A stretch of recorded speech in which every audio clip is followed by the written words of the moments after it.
नमस्कार दोस्तों, मैं हूं आपका संजू के बैनर्जी, जो सुनाता हूं आपको ज्ञान की बातें, दिखाता हूं आपको ज्ञान का पथ। तो दोस्तों चलिए, मैं आपको आज एक बहुत ही उत्तम ज्ञान के पथ पे लिए चलता हूं। ये जानकारी आपके लिए बहुत ही लाभदायक है। तो देर किस बात की है, हम चल पड़ते हैं एक बहुत ही उत्तम ज्ञान के मार्ग पे। मैं इसे एक कहानी के माध्यम से आपको समझाऊंगा, लेकिन ये एक हकीकत है और इसका ज्ञान हमारे प्राचीन भारत के वेदों से मिलता है। रात्रि के अंतिम पहर में एक बुझी हुई चिता की भस्म पर अघोरी ने जैसे ही आसन लगाया, एक प्रेत ने उसकी गर्दन जकड़ ली और बोला, मैं जीवन भर विज्ञान का छात्र रहा और जीवन के उत्तरार्ध में तुम्हारे पुराणों की विचित्र कथाएं पढ़कर भ्रमित होता रहा। यदि तुम मुझे पौराणिक कथाओं की सार्थकता नहीं समझा सके तो मैं भी तुम्हें इसी भस्म में मिला दूंगा।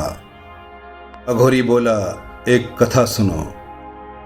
रेवतक राजा की पुत्री का नाम रेवती था।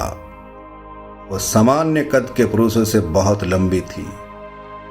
राजा उसके विवाह योग्य वर खोजकर थक गए और चिंतित रहने लगे। थक हार कर वे योग बल के द्वारा पुत्री को लेकर ब्रह्मलोक गए।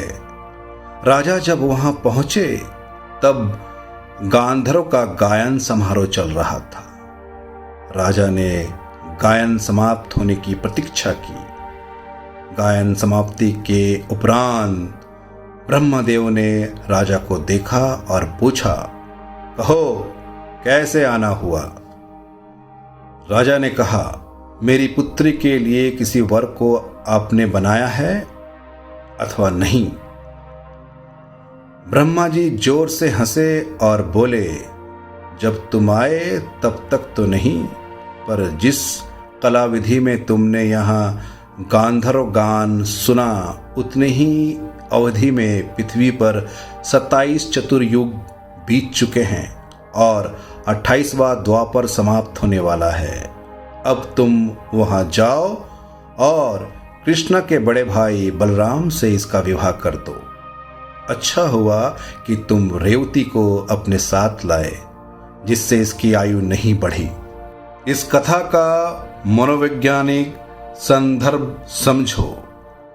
आर्थर सी क्लर्क ने आइंस्टाइन की थ्योरी ऑफ रिलेटिविटी की व्याख्या में एक पुस्तक लिखी है, मैन एंड स्पेस।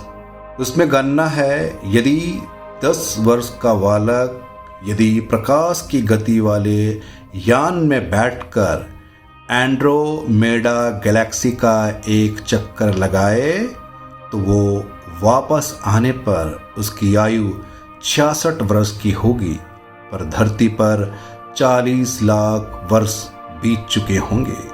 ये आइंस्टाइन की टाइम डायलेशन थ्योरी ही तो है, जिसके लिए जॉर्ज गैमो ने एक मजाकिया कविता लिखी थी। There was a young girl named Miss Bright who could travel much faster than light. She departed one day in an Einstein way and come back previous night. प्रेत ये सुनकर चकित था। बोला, ये कथा नहीं, ये तो पौराणिक विज्ञान है। हमारी सभ्यता इतनी अद्भुत रही है, अविश्वसनीय है। तभी तो आइंस्टाइन पुराणों को अपनी प्रेरणा कहते थे। अघोरी हंसता रहा और प्रेत वायु में विलीन हो गया।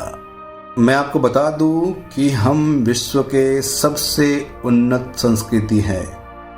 ये विश्वास आप मत खोना। मैं आपसे बार बार कहता हूं कि आपका जन्म भारत में हुआ है और हर भारतीय ज्ञानी है। बस आपको अपने ज्ञान को जानना है। हमारे वेदों से, हमारे भगवत गीता से, हमारे शास्त्रों से जानते रहिए, सुनते रहिए। मैं जल्द लौटूंगा एक और नए ज्ञान के साथ में, एक और नए जानकारी के साथ में। मैं कोई और नहीं, मैं आप ही का दोस्त संजू के बैनर्जी, जो सुनाता हूं आपको ज्ञान की बातें।